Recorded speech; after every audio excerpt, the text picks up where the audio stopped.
It's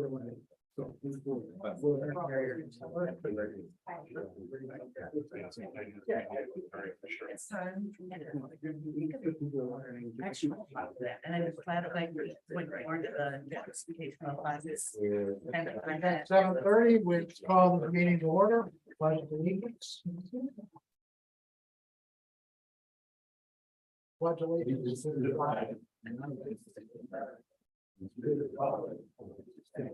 One nation under God, indivisible, with liberty and justice for all. Okay, roll call. Mr. Natalie. Here. Mr. Thomas. Here. Mr. Harney. Here. Mr. McGuire. Here. Mr. Thorne. Here. Thank you. Ms. Bo. Here. Okay, we've got a forum, we've got a meeting. There's no gubernatorial proclamations to consider this evening, so we'll get right to the minutes. We have a motion to approve the minutes of August 7th, 2020. So moved. Second. Moved by Thorne, seconded by Bo to approve the minutes of August 7th, 2023. Any corrections to the minutes? There being none, all in favor signify by saying aye. Aye. Those opposed? The ayes have it, the motion so carries. Thank you all. Okay, next item, the president's report. As in the past, we've been starting off each meeting with the recital of the civility pledge. We have gone around the table. All of us have had a chance to read it. So this evening, I'm going to start a different little twist to it. And I will select somebody from the audience to read it. And this evening, Mr. Court, who offered to read the civility pledge for us.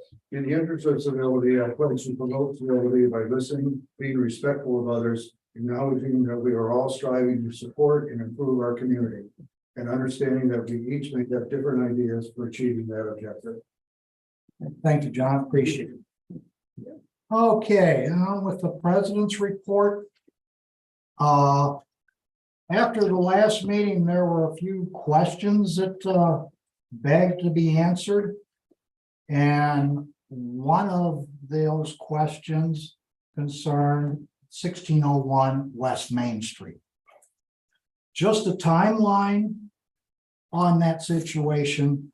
April 17, 2023, ordinance 2023-4 was approved, granting a Mr. Ryback a special use permit for 1601 West Main to construct a storage facility. In that conversation, in that agreement, were 14 conditions established in that special use agreement. Those included, but were not limited to, the building height, fencing, landscaping, and setback, among other items that were discussed on that special use. Okay, that was April of 2023. On May 12th of 2023, we have found out that Mr. Ryback, as a managing partner of RJ Sleepy Hollow LLC, registered within the state of Illinois in March of 2022, concluded the purchase of 1601 from the Collingborn Trust. We have this on record as we verified it with the Kane County Recorder's Office. It was filed on May 19th, 2023. So the Collingborn Trust granted a deed to RJ Sleepy Hollow LLC, which is managed by Mr. Conrad Ryback.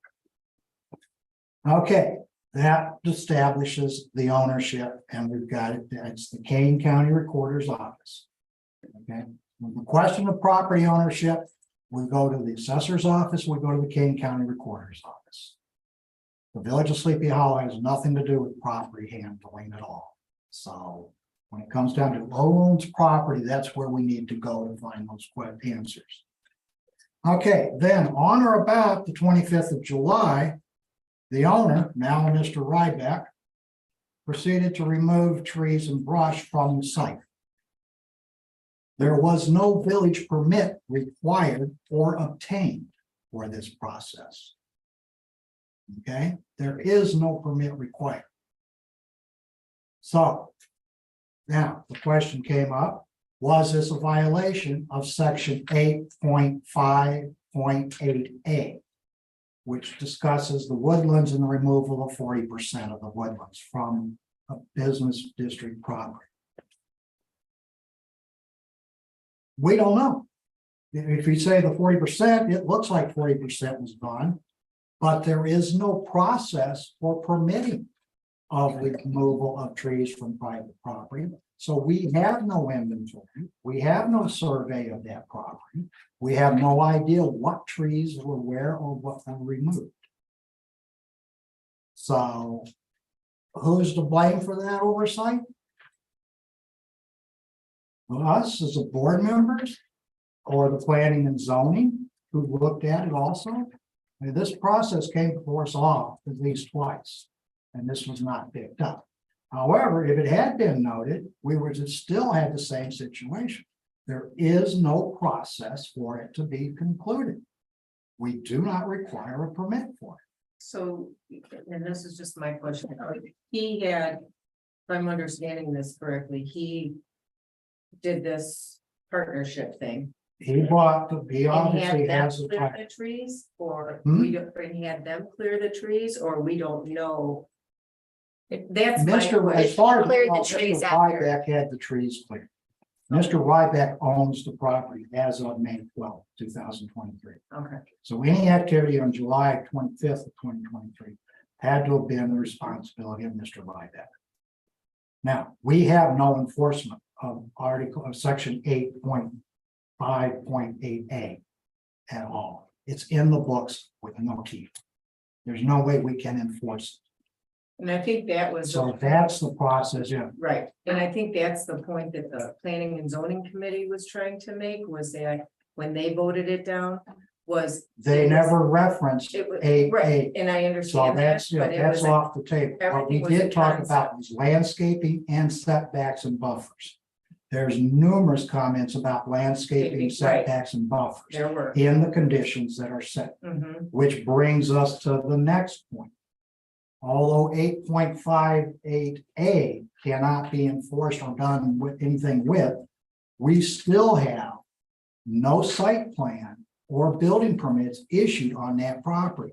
So they have to come back to us at some point, and then we will review those site plans and building plans for that setback and the conditions that were established in special use. And I think that and I understand that he is wanting to build this. Mhm.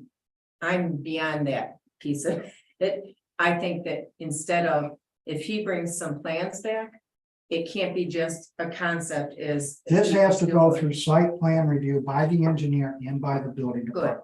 It's Then- not just a scratching on the napkin and saying this is one thing. Right, and that's what the. This will, questions this were. is the protection that we've got Okay, for the village and the residents. all right, It has to go through. I think there's 34 different inspections that they have to go through. One is being site plan review by the engineer. And I can tell you on that, if there's a question of drainage, the village of Sleepy Hollow is not a certified village. We utilize the Kane County Stormwater Management Team. Mhm. Our engineers will contact them with the plans and say, do these meet within the stormwater restrictions? We already know that there is a plan to have a detention or retention pond built into that property. So we do know that they are addressing those, but they will be further reviewed by the engineer and by county. I'm just hoping that we scrutinize them a little bit more, because I know the situation that you're in. With this, we don't have a process, so I'm hoping that we kind of. We didn't have a process for 8.5.8A. No, we did not. We've got a process for the rest. The rest of it, okay, So that's all I When wanna. he walks in here, but as of, I'm gonna say as of today, we have no building permit in file from RJ Sleepy Hollow. And we don't know, and you said it had to be 40%, they had to do, or there's no. There's not, Nothing. that's, They can't enforce it. they can't- we cannot There's no enforce it. process. There's no process, no procedure. What about coming up with a process moving forward, or is that the last lot? It doesn't matter now. That's pretty much the last lot. Okay. So, yeah, it really doesn't much matter at this point. I mean, yeah, but you're right. The only other thing we could do is for the board to sit down and say, okay, we want to change this, we want to put some teeth in it. Then we send it to P and Z, let them work it through, then we give it to the attorney, let him. You know, then we could come back and have something that we could say, okay, we've got a building process or a permit process. We require a survey, an inventory, blah, blah. Is that as big as it worth the money and the time, and what's done is done? It's, this is one of those things, if you look at our code book. When the Village of Sleepy Hollow was incorporated 65 years ago, some attorney said, here's a code book that'll serve you very well, and we just adopted. Point blank, never reviewed it, never, checked everything out, and as we go through, we would find these little nuances of like, oh, that sounds great, but they didn't get the rest of it done. And let me, I'm sorry, the rest of the, line items, are we sure that like we have an ordinance to stick to that, like cover all of those line items that he might come back? We have got the specifications in the special use, Okay. 14 items he has to address. Okay, Those are items that building department will be watching and the engineers will be watching. because that's what I just want to make sure that We spent a Nothing lot can of slip- time on those, that slip 100 through the foot, cracks this time with Yeah, that's- those that's it. 14 We've got- items. 34, 36 banking steps to go through, so. And he has to come forward with something first. How long has that lot been commercial? It's Uh, surrounded, I know it's surrounded by commercial, how long? The lot, Forever? no, it hasn't been forever. It was 2005, I want to say, that the lot was for sale. It had been for sale a long time. That some purchasers came and requested rezoning from R1 to B2. Okay. And that was when that was done. I said that had to have been That was 6 or so. 2008. 18. President, sorry. In looking up some of this, it changed to B2 in 2008. 2000. Yes, 2007, they had the last remaining building taken down, and then it switched over for the request to B2. It had been on the market for sale for a number of years prior to that too. I think I remember the signs when I was driving to high school back in the day. Okay, there were a couple of other questions that were brought up on regards to that. Land use permit, we don't deal with land use opinions. That's a totally different area. Water flow, we've already discussed that. Protection of the neighbors, the site plan and building review process. So. The other one was, looking for a comprehensive plan for the village. It's on the website. Under planning and zoning. It was done some 5 or 6 years ago. 2009. 2009, yeah, 14 years ago. That's fast, time flies. So that's on the website. There were also some questions about the further planning of the village. About a year ago, I started conversations with the staff on setting up a sustainability plan for the village. And it is something that we are now kicking around now that the elections are over and the board has been set, that we will, continue along this idea of getting this. I call it a sustainable plan for the village, keeping this village together and moving forward. Because financially, we're on the precept of any minute tipping off.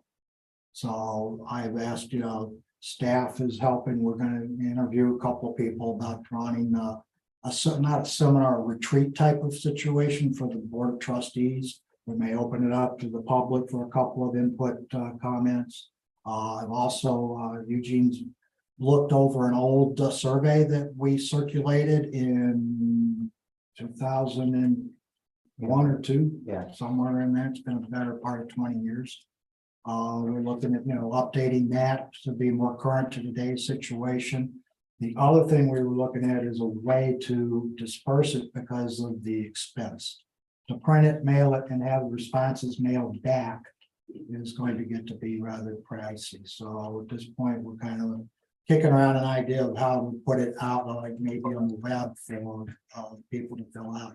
But we have to have some way to trace the responses are coming from residents within the village. There's several survey sites that for a minimal amount of money, cheaper than mail that we could look at. That process is moving on, so that will be coming on. There probably more of that as the weather gets colder and the days get shorter. So we've got time to think about all that. Any other questions concerning 1601 West Main? Since I'm on the subject. I was gonna address it in my report, but if I could just address the public for a minute. Sure. I spoke to the public last meeting about 1601, and at the time, or actually after that meeting, I learned that some of the information I gave was incorrect, hence the clarifications tonight. I had indicated that the Collingburns were still the owners, and it was not the developers. I learned in the subsequent days that that was actually incorrect, and then started doing some research. Because my information was in direct response to the Safer and Sleepy Hollow group, I did reach out to Jenny McGuire as well as another resident to contact Safer and Sleepy Hollow just to apologize for my contributing to the misinformation. It is a long letter. I'm not going to read it in its entirety. If anybody would like the whole letter, I will, but I've kind of summarized it to the main points. Dear Edie, Yulita, Kendra, Shannon, and Safer and Sleepy Hollow group. Ladies, I'm addressing you specifically because you spoke during the public comments at the last Sleepy Hollow Village Board meeting, Monday, August 7th. I want to thank you for addressing the board and for challenging the information I presented at the meeting. First and foremost, I would like to apologize. Simply put, at the last meeting, I was wrong when I said that 1601 West Main Street was still owned by the old owners, the Collingborns, and not the developer Ryback. And I am sorry for my role in furthering the confusion and misinformation in the village regarding 1601 West Main Street. Moreover, I do take sole responsibility for this. None of the other trustees knew I was going to address this matter, nor did any of them or the president advise me or give me any of the information that I presented in the meeting. My main focus of this letter is to admit my wrong and apologize. It is longer, but in the interest of efficiency, I won't read the whole letter. If any of you would like a copy, like I said, I will forward that to you. I'm not asking you to excuse my behavior. Rather, I offer that this is one of those fallible human moments. I was so focused on diving into the second part of my query, the code book, that I skipped the second part in trust but verify when I learned of the ownership of the property. I hope that each of you will forgive my error in time and that you grant me the opportunity to learn from my mistake and endeavor to serve you to the best of my ability moving forward. In summary, A, I'm sorry that I contributed to the confusion and misinformation. B, I pledge to be resourceful, research all village issues from all perspectives and avenues, and verify my information with primary sources. C, I pledge to continue to communicate with residents individually at as many meetings and gatherings as I can attend, and especially through the village board meetings. And D, I further commit to being transparent to the best of my ability and within the limitations of being a trustee. I'm a pretty open book, so please do not hesitate to approach me or challenge me on anything I say. As a favorite professor instilled in me, I don't know what I don't know yet. And if I don't know something, notwithstanding this circumstance, I will always try to find the answer. Thank you for taking the time to consider my words. Thank you. Thanks. Sure. Don't be so hard on yourself. Don't be so hard on yourself. Yeah. Don't want to expand on it. Just wanted to. Okay, I believe that's it for the president's report this evening. Go to the clerk's report. Only, I don't have a report, but I do have a question for all trustees. You're supposed to be taking the Open Meetings Act online exam, and you're supposed to get a certificate that shows that you've done that. Once you have done that, then those come to me. The next time I have to report on this, maybe I'll be able to say I have 100%. Or maybe someone hasn't, but anyway, please get that done as soon as possible. Can you forward us the web address again? I was gonna say, I've never received the web address alerts. That would be pretty cheap, excuse me. But yes, I would. I On my would- computer. I will make sure that everybody understands that the Attorney General's office manages and I'll get you the website. All right, thank you. Mr. Parker in his newsletter, Yes. he'll have a newsletter ready for the next meeting. Yeah.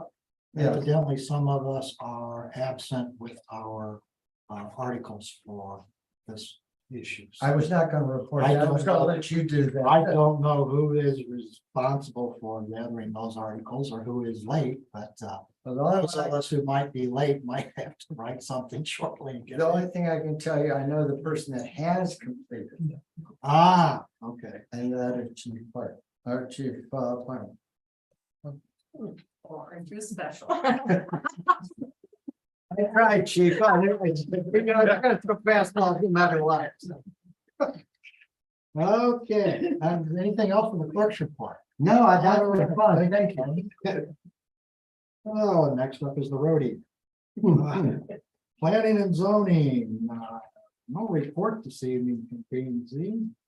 The attorney's report, there is no report, nothing from the engineer. We move right on to Director of Finance, Mr. Van.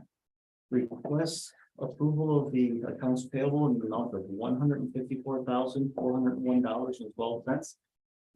So moved. Second, Hardy. Moved by Thorne, seconded by Hardy to approve the warrants of August 21st, 2023 in the amount of $150,401.12. Any additions, deletions, comment, questions?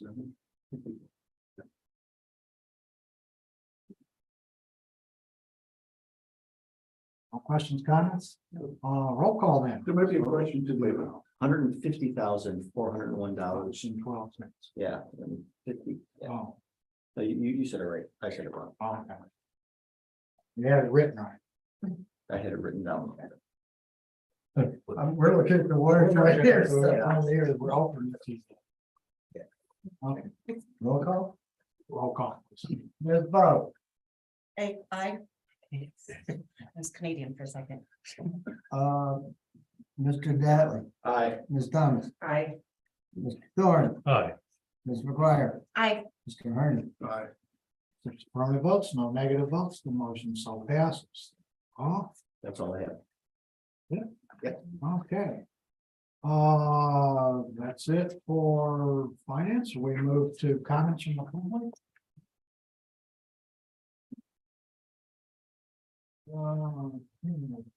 Mr. Orgio. Yes.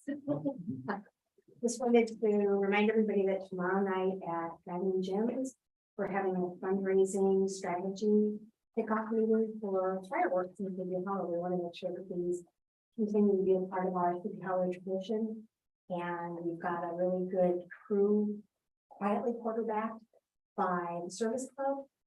We've got a couple trustees who are on the core team. We've got Kristen Robbs, who's a neighborhood resident. Everybody else in the public is welcome to come. Please come, share your ideas, share your energy. We are going to need lots and lots of boots on the street to get this done. And there's some great sponsorship opportunities for some of the businesses. I want to thank Diamond Jim's for offering us this free meeting room. And I encourage lots of people to show up and have dinner beforehand. Our meeting starts at 6:30. And dinner can be anywhere from short to very long, depending on what you put in your mouth. They'll have a server for if you want to eat during the meeting. And we'll have sort of, yeah. So that's it. Hope to see lots of folks there tomorrow night. Thank you, Ann. Okay, to the agenda, trustee reports, roads and parks, Mr. Harney. We'll be surprised. Nothing new to report. Thank you, Ed. Finance, Mr. Thorne. Yeah, we had a finance committee meeting last week. And we reached a consensus about the question of the diversification that Eugene had talked about. And generally speaking, the consensus is positive for that. And so I don't know, Eugene, if you have any more, do you want to add to that? Okay, so the question that kind of comes down to, I was able to do a little bit more research and, St. Charles Bank is, paying a little over 5% on our, we call it a max rate fund. So what I've been doing is shifting a lot of our excess water money into that to get the higher interest rate. I've moved all our 5-year cap into the Illinois funds, which is paying a little bit better than 5%. So at this point, we've got about 2.5 million in Illinois funds. It's, do we want to split that up or do we want to leave it there? The other option that we have that's local is IMET, and they're a little bit lower than, they're about 0.5% lower than Illinois funds. So we can either leave it all in Illinois funds or try to split that up a little bit more, or whatever you guys want to do. Well, I think what we probably should do is accept the recommendation from the finance committee to include a diversification in our policy of investments for the village. Of course, utilizing prudence with our funds all the way through, so. That way you would be able, if IMET should happen to outdo Illinois funds, you can make the switch without having to come back through the board and everything again. So. IMET would require a resolution to establish an account. IMET would require a resolution. Yeah. Do you want to establish an account with them? Doesn't matter to me. It's. Well, yeah, if we do, then we need to put it as an We'd have to action have- item on the. Exactly, we would have to fund it, you know, and I would probably say maybe around 200,000 or 300,000, at least have something in there. Okay. So, and then I guess what we're looking for is a recommendation from the finance committee for diversification. The board approved that, and then recommendation that that diversification will come with IMET at the next meeting on a resolution that will be on the agenda. I went to the finance committee meeting and I just had a question. So the water and sewage funds, those are already in the St. Charles Bank with the, Not all of them. Okay. But- So at this point, the majority of them were in First American that's paying almost nothing for interest. When I found out that the max rate at St. Charles was paying, 5%, we were only using that to pay down the water loan. Okay. And so we had a minimal amount of money in there. And so once I found out that we had that kind of interest rate, I've been moving over the money from our excess funds from our water fund okay. into that, so that we would get the better rate of return. And then the difference between the IMET and then the Illinois funds, right now, their interest rates are comparable to one another. Closer, but the And- Illinois funds are consistently like 0.5% more. Okay. And then the IMET, that's where it's the municipal group that are combining their Consortium, funds. Yes, And that's the one where we don't have, there's no penalty for taking out or using those funds. It could effectively be used as a checking account. pretty much, yeah. And then really what we're looking at here, they're very comparable to one another. And this would be just in the case of if the interest rates change, then we could make more fluid movements. Yes. Okay. Yeah. All right. And part of the problem to that, what we have is we have a commingling of funds. And so we've got some enterprise funds mixed in with the Illinois funds, and I really would feel better if we moved that out into an enterprise type situation. Yeah, separate them, And that would be something entirely different than what we're No, talking about here. I would do it through the IMET, Okay. and use the IMET fund as a second enterprise fund account. We have some sewer DIE money that around 300,000 or whatever that we can put in there. And so we have a better interest rate than what First American is paying, but not quite as good as what Illinois funds is paying. I just. Wait, I'm sorry. You just said the sewer DI&E would be going into the IMET as the second enterprise, but then the other water and sewer funds, we're gonna be putting in the St. Charles. Okay. I would leave in St. Charles, yeah. Yeah, I would max out everything I can in St. Charles. Yeah. Put like the sewer DIE, the stuff that we really don't touch on a daily basis in the other account, in the IMET account. Okay, we have a motion to accept the recommendation from the Finance Committee to support the diversification of our investment policy while executing prudence with the funds of the village. So moved. Second, Diatley. Moved by Thorne, seconded by Diatley to accept the recommendation from the Finance Committee regarding diversification of investments while experiencing or exercising prudence.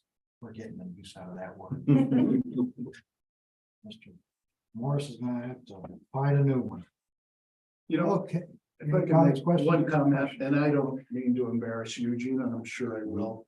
But ever since Eugene has come to this village, he continues to find ways to save this village money. This is one example why. Another example is he was the person that found the mechanism for getting $8,000 to $10,000 for our used playground equipment. So I know we all appreciate it, and we have to thank for this job. But thank you. Thank you. Thanks. Okay. No other comments or questions concerning the motion, since this is going to contend with finances across the line. Roll call, please. Mr. Devlin, Aye. Ms. Thomas, I, Mr. Hardy, Aye. Ms. McGuire, Aye. Mr. Thorne, Aye. Ms. Bowe. Aye. 6 affirmative votes and no negative votes, it so carries. And then on September 5th meeting, we'll have a resolution Yep. setting up the IMET. Okay, And that's all from finance tonight. thank you, Mark. Water and sewer. Ms. Ball. Despite our finances moving around, things are otherwise pretty quiet. I did actually, well, it's not water in the pipes, but it has to do with water in our community. I attended the Friends of the Fox River board meeting this past week. I've volunteered with them, and one thing that I wanted to bring to everybody's attention is they are helping host the I Offered event in September, and it stands for I offer the Fox River. I offer thanks to the Fox River Drive. There we go. And that's Saturday, September 23rd. And the goal of that is the Fox River is 202 miles long, spans from Wisconsin all the way down into Illinois. And what they're trying to do is get a communal effort literally along the entire 200 miles on this one day each year, where people can get out, help do some garbage pickup, help tend to the river. And it's just been such a big part of our community as we drive through Dundee Township that I'm going to look into an event, and either we can sponsor one ourselves as Sleepy Hollow contributing to the Fox River watershed, or we can join in on other groups' events. So I will look into that and then report back at our next meeting, and that should give us about 2 weeks beforehand. Also, I'll check in with the office. I know that they sent a letter this past week where they're asking the municipalities to adopt a proclamation for I Offered. what day is it? It's Saturday, September 23rd. And there's no real time because you kind of figure out which events you want to participate in. It can be left up to individuals, or we can try and do something as a village, but I'll get all that more information for the next meeting. Okay. And other than that, we're still working on the wells to water main line, but we have no progress on that at the moment. Okay, Yes. fair enough. Thank you. Courtney. Police and public safety, Mr. Diallo. I have no report tonight, but Chief, you have anything you need to add? No, we're pretty, right now, pretty peaceful. Be careful what I say. Thank you. Nothing else. Okay, thank you, Steve. Thank you, Chief. Building and environment. Inquire. I have no report on building and environment, but I did, last week, what day is it? Today's Monday. Okay, so last Monday or Tuesday, I forget which day. It was last Monday. I went to the Dundee Township Park District's Board of Trustees meeting over at Randall Oaks Golf Course. They were discussing a little bit about the Sleepy Hollow pool. They're holding a town hall the week of September 25th. I don't believe they set a date and time. It'll probably be Tuesday or Wednesday of that week, around 6-7 o'clock. The pool's currently losing 40,000 gallons of water a day at the moment. It's very expensive for them. They're still going to try to keep it open next year and the year after, depending on what goes on with it in the next year or so. But they're still trying to hold their word for 2 more summers. But there will be an open or a town hall meeting that week in September if, it's open to residents of the whole township. They very, very much want to hear from us. So there was 6 residents there this past meeting. They spoke, they listened to us, gave us as much time as we wanted to hear our thoughts and see where we're coming from. Just a little fact, back in, I think 2001 or 2, 125 residents came to one of these town hall meetings, expressed that they wanted to fix the pool for $500,000. They did. They fixed it based on 125 residents. So if this is something that you're interested in hearing, show up. They don't know which venue it'll be at yet, or what it'll be, either the Tuesday or Wednesday, the week of September 25th. So I urge all of our residents, whether you're for it or not for it, show up, hear what they have to say. It will affect our village either way in 2 years. Okay. You know, one point though, of those 125 people that showed up, one of them was a village resident whose firm conducted their review of that situation pro bono. Oh, So interesting. that was, you know. They didn't share that. Well, if you ever see Mr. Dan Adelano on the streets, you can thank him, Okay, because it was his firm that helped them resolve that situation 10 years ago. great news. Thank you. You can get him again in that 125. My wheels are spinning. We'd like to get another chance. Okay, thank you, Jennifer. Building and zoning, Kelly. Nothing, just trying to work with some residents on some issues that have come up that I'll be chatting with you about Thank you. to get some more guidance. Okay, thank you, Kelly. Old business, any old business come before the board? Oh, real quick, I would like to thank Kyle and Dylan. They got some, the gardens moved for the service club, so that they can start getting them ready for next year for the residents. So we talked to him. I had talked to him, Ed and I had talked to him, and then they let me know. So thanks to his team, because I know they got a lot on their plate. Okay, thank you, Kelly. Old business, any old business come before? Old business, any new business? Come before the board? Motion to adjourn. Moved and seconded to adjourn, all in favor, signify by saying aye. Hi. Those opposed, we are adjourned. One note, folks, the first Monday in September is Labor Day. So our meeting is moved to Tuesday. First Tuesday.